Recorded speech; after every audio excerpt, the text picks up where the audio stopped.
امریکہ ایران سے جنگ کے لیے تو آ گیا، لیکن اس کی تیاری نہیں تھی، اور ہر گزرتے دن کے ساتھ یہ بات بہت واضح ہوتی جا رہی ہے کہ امریکہ بغیر تیاری کے اترا، اور حال یہ ہے کہ اب وہ جس کو ایک سینیمیٹک وار سمجھ رہا تھا، 3-4 دن میں نمٹا کر واپس جانا چاہتا تھا، اب وہ یہیں پہ بیٹھا ہوا ہے، اور کبھی پانیوں میں رسوا ہو رہا ہے، کبھی زمین پہ تباہ ہو رہا ہے، کبھی فضاؤں میں اس کے پرخچے اڑ رہے ہیں، اور اندازہ یہ ہو رہا ہے کہ ایران سے لے کے یمن اور یمن سے لے کے امریکہ تک اس کی فضائی طاقت بکھر رہی ہے، اس کے ملینز آف ڈالرز کے طیارے اس وقت بھی تباہ ہو رہے ہیں جب بظاہر سیز فائر ہے اور کوئی حملہ، بڑا حملہ نہیں کیا جا رہا۔ میرا نام اظہر علی خان ہے اور آپ دیکھ رہے ہیں آج کی بات۔ حوثیوں نے یمن میں ایک ٹارگٹ کو نشانہ بنایا اور $30 ملین کا ٹارگٹ ہوا میں اڑا دیا۔ امریکہ کا وہ ٹارگٹ، وہ ڈرون جو MQ-9 ریپر ہے، جو اس کا ایک فخر ہے فضاؤں میں، اور وہ جب اڑتا ہے تو بہت اونچا اڑتا ہے اور ایک بہت بڑے علاقے کی نگرانی بھی کر سکتا ہے، اور ضرورت پڑنے پر حملہ کر کے اپنے ہدف کو تباہ بھی کر سکتا ہے۔ تو امریکہ نے ایک MQ-9 ریپر چھوڑا، اس کو فضاؤں میں چھوڑا، یمن کے اوپر وہ اڑ رہا تھا، ریڈ سی کے پاس اڑ رہا تھا، اور وہاں سے حوثیوں نے اس کو نشانہ بنایا، زمین سے فضا میں مار کرنے والے ایک میزائل کو فائر کیا گیا یمن سے، اور وہ اڑتا ہوا گیا، اس نے تباہ کر دیا MQ-9 ریپر کو، ڈرون کو، اور آ کے اس کا ملبہ گرا صحراؤں میں، اور اس میں آگ لگی ہوئی تھی، اس کو انہوں نے، حوثیوں نے اپنی تحویل میں لے لیا اور اس کی بعد میں فوٹیج جاری کر دی۔ اب یہ ایک ایسے موقع پہ کیا گیا ہے جب حوثی جو ہیں وہ باب المندب کو بند کرنے کا پلان بنا رہے ہیں، اور آبنائے ہرمز سے بھی دگنی سے زیادہ فیس وصول کرنے کا، ٹول ٹیکس وصول کرنے کا سوچ رہے ہیں، اور اس کے اوپر کام کر رہے ہیں، اور بہت تیزی سے اس پہ کام کیا جا رہا ہے۔ بتایا جا رہا ہے کہ تقریباً $5 ملین ایک جہاز سے لیے جائیں گے تاکہ وہ باب المندب کو پار کرنے کی اس میں اجازت دی جائے۔ آبنائے ہرمز پہ ایران جو ہے وہ تقریباً $20 لاکھ لے رہا تھا، $2 ملین مانگ رہا تھا، یہ لوگ $5 ملین مانگ رہے ہیں باب المندب کو کراس کرانے کے، اور اس سے اندازہ یہ ہوتا ہے کہ وہاں پہ جو باب المندب پہ حوثیوں کی گرفت بہت زیادہ مضبوط ہو چکی ہے۔ اب انہوں نے جو MQ-9 ریپر ڈرون کو نشانہ بنایا، امریکہ کے لیے واضح پیغام ہے کہ تم فضاؤں میں اور باب المندب کے قریب اور زمین پر تینوں جگہ محفوظ نہیں ہو۔ یمن پہ میں اگر مزید اس طرح سے کوئی ایسی کارروائی کی گئی، خاص طور پہ باب المندب کے حوالے سے کوئی کارروائی کی گئی، تو اس میں بہت ہی منہ توڑ قسم کا جواب دیا جائے گا۔ ان کے پاس ایک ایسا ہیل فائر ننجا میزائل ہے جو زمین سے فضا پہ مار کرتا ہے اور اپنے ہدف کو کامیابی سے، ایکوریسی کے ساتھ نشانہ بنا کر تباہ کر دیتا ہے۔ اسی طرح ہمیں اندازہ ہوتا ہے کہ جب مورال بہت زیادہ ڈاؤن ہو کسی فوج کا تو وہ بہت زیادہ اچھا پرفارم نہیں کر سکتی، اس کی پرفارمنس بری طرح متاثر ہوتی ہے۔ EA-18 دو فائٹر جیٹس ہیں امریکہ کے، یہ ایک ایئر شو میں واشنگٹن کے قریب ٹکرائے، اور ٹکرانے کے بعد گر کر تباہ ہو گئے، گو کہ ان کے 4 ایئر مین جو ہیں اس میں سے نکلنے میں کامیاب ہوئے، پیراشوٹ کے ذریعے وہ ایجیکٹ کر دیا انہوں نے اپنے آپ کو۔ لیکن یہ ضرور ہے کہ ایجیکٹ کرنے کو عموماً سمجھا جاتا ہے کہ وہ لوگ بہت ہی محفوظ طریقے سے اتر گئے، لیکن اصل میں وہ ایک جھٹکا جو ایجیکشن کے دوران ان کو لگتا ہے وہ بہت ہی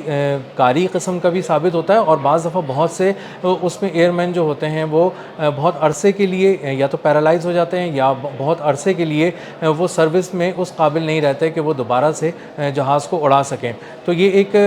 ایک ایسا طیارہ تھا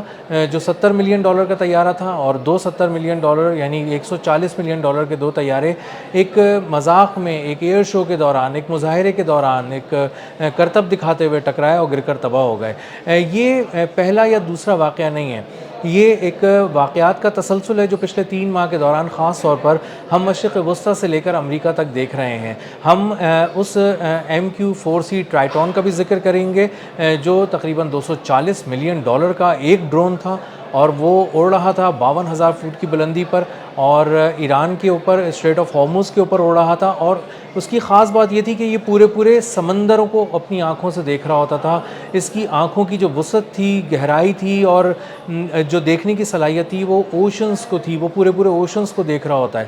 یہ 52,000 فٹ کی بلندی پہ پرواز کر رہا تھا، یہ اچانک 9,000 فٹ کی بلندی تک نیچے آیا، اس کے بعد نارتھ ایسٹ کی طرف مڑا جو کہ ایران بنتا ہے، اور وہاں سے نارتھ ایسٹ کی طرف جب وہ گیا تو وہ غائب ہو گیا۔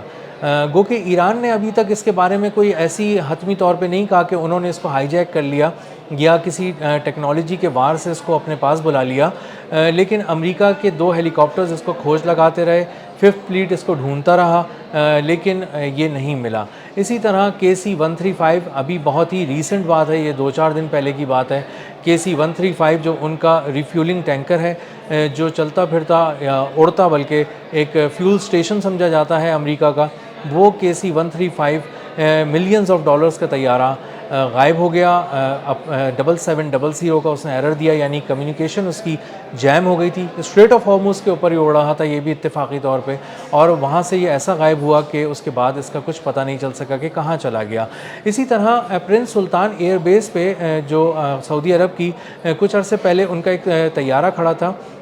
اس کا نام تھا E-7 ایووکس طیارہ تھا۔ یہ انتہائی مہنگا طیارہ تھا، تقریباً $700 ملین کا یہ طیارہ بتایا جاتا ہے۔ یہ طیارہ پرنس سلطان ایئر بیس پہ کھڑا تھا، لیکن اس پہ آ کے ڈرونز گرے ایران کی جانب سے، اور یہ تباہ ہو گیا، کھڑے کھڑے تباہ ہو گیا۔ اور یہ ایک کمانڈ اینڈ کنٹرول سینٹر تھا، یہ ایک اڑتا ہوا کمانڈ اینڈ کنٹرول سینٹر تھا، اور اس کی طاقت کا اندازہ آپ اس سے لگائیں کہ یہ جب فضاؤں میں اڑ رہا ہوتا تھا تو سینکڑوں ٹارگٹس کو ایک ساتھ لاک کر لیتا تھا، اور اس کے بعد جو بہت سارے فائٹر جیٹس اڑ رہے ہوتے ہیں ایک ساتھ ان سے رابطہ کر سکتا تھا، اور ایک ساتھ رابطہ کر کے انہیں بتا سکتا تھا کہ کس جگہ پر تم لوگوں کو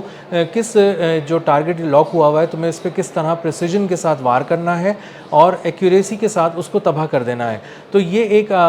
دماغ تھا اڑتا ہوا، یہ ایک آنکھ تھی اڑتی ہوئی جو امریکی فضائیہ کی آنکھ تھی، اور اس کو کھڑے کھڑے تباہ کر دیا گیا۔ موقع ہی نہیں ملا اس پہ کسی پائلٹ کو سوار ہونے کا اور اس کو اڑانے کا، اور یہ کسی مہم کے دوران نہیں تباہ ہوا، یہ کھڑے کھڑے تباہ ہوا۔ اور اس طرح سے امریکہ کے ملینز آف ڈالرز کے طیارے ہم نے اس پوری مہم کے دوران دیکھے ہیں جو ایک کے بعد ایک تباہ ہو رہے ہیں، اور اس سے دو چیزوں کا بہت ہی بخوبی اندازہ کیا جا سکتا ہے۔ پہلی بات کہ مورال نہیں ہے فوج کا، امریکی فوج کا، فضائیہ کا، بحریہ کا اور بری فوج کا، کہ وہ یہاں پہ آ کے لڑیں، اور بار بار وہ اس بات کا احساس دلا رہے ہیں اپنی کمانڈ کو، سینٹرل کمانڈ کو، کہ ہم نہیں لڑنا چاہتے۔ اس کا ایک بہت واضح ثبوت ہے کہ وہ تیزی سے ریزائن وہاں پہ کر رہے ہیں، پری میچور ریٹائرمنٹ لینے کی کوشش کر رہے ہیں، اور وہ کہہ رہے ہیں کہ ہم ذہنی طور پہ بہت زیادہ دباؤ کا شکار ہیں۔ جو ان کا جرالڈ آر فورڈ ایک امریکی بحری بیڑا تھا، اس کے ٹوائلٹس کو انہوں نے صرف اس لیے کلاک کر دیا تھا، بند کر دیا تھا اس پہ سوار 4500 سیلرز نے، کیونکہ وہ طویل ڈیوٹی کر چکے تھے اور اس کے بعد وہ ایران جنگ میں شرکت کرنے نہیں جانا چاہتے تھے۔ اسی طرح ان کے ایک اور جو طیارہ تھا ابراہم لنکن، اس کو بھی باندھ کر مارا ایران نے، صرف اسی لیے کہ وہ بہت زیادہ حملہ نہیں کر سکا، مزاحمت نہیں کر سکا۔ اور اندازہ یہ ہو رہا ہے کہ امریکہ کی فوج اس طرح سے تیار نہیں ہے ایران جنگ کے لیے، جس طرح سے بہت ہی مورال کسی فوج کا ہائی ہوتا ہے اور وہ بلند مورال کے ساتھ وہ جاتی ہے اور اپنے دشمن پر جھپٹتی ہے۔ اس جنگ کو صرف ڈونلڈ ٹرمپ کے سوا کوئی بھی اون نہیں کر رہا، اور ان کے 2-4 مشیران کے سوا کوئی اون نہیں کر رہا، اور سب اس سے جان چھڑانا چاہتے ہیں، سب اس کو سمیٹنا چاہتے ہیں، اور پوری دنیا اس حملے کو، اس جنگ کو اس نظر سے دیکھ رہی ہے کہ کس طرح اس کو سمیٹا جا سکے۔ اور ابھی حال یہ ہے کہ جب سیز فائر ہوا ہے، ابھی کوئی بہت زیادہ ایک بہت ہی فل سکیل وار نہیں ہو رہی ہے، اور اس میں حال یہ ہے کہ کبھی 2 طیارے $140 ملین کے طیارے ٹکرا کر تباہ ہو جاتے ہیں، کبھی ملینز آف ڈالرز کا KC-135 تباہ ہو جاتا ہے، غائب ہو جاتا ہے، کبھی MQ-4C ٹرائٹون غائب ہو جاتا ہے، $240 ملین کا طیارہ ہے، اور کبھی $30 ملین کا ایک MQ-9 ریپر، جس کو عام طور پہ کسی نے نشانہ نہیں بنایا تھا، لیکن اس بار ایران نے اس کو ردی کی ٹوکری میں ایسا پھینکا ہے کہ اب حوثی جو ہیں وہ بھی اس کو بہت ہی کامیابی سے نشانہ بنا رہے ہیں، اور یہ ایک بہت بڑی تعداد میں تباہ ہو چکے ہیں۔ ایک طویل فہرست ہے امریکی وار پلینز کی جو اس پوری ایران مہم میں تباہ ہو چکے ہیں، اور ان میں سے ایک بڑی تعداد ان جنگی طیاروں کی بھی ہے، مہنگے طیاروں کی بھی ہے، جو ابھی لڑے ہی نہیں تھے، اڑے ہی نہیں تھے، اور ان کو تباہ کر دیا گیا یا وہ غائب ہو گئے اچانک اڑتے ہوئے۔ تو اس سے اندازہ ہوتا ہے کہ ایران کی گرفت کس قدر مضبوط ہے، حوثیوں کی گرفت کس قدر مضبوط ہے، اور ایران سے لے کے یمن سے لے کے امریکہ تک امریکہ کی فضائیہ بہت بری طرح ناکام ہو رہی ہے، اور اس میں مورال کی کمی اور جو ان کی پیشہ ورانہ مہارت ہے وہ بہت جگہوں پہ نظر نہیں آ رہی۔ اب تک کے لیے اتنا ہی، ملتے ہیں اگلی ولاگ میں کسی نئی خبر، نئے تجزیے اور نئے زاویے کے ساتھ۔ اللہ حافظ۔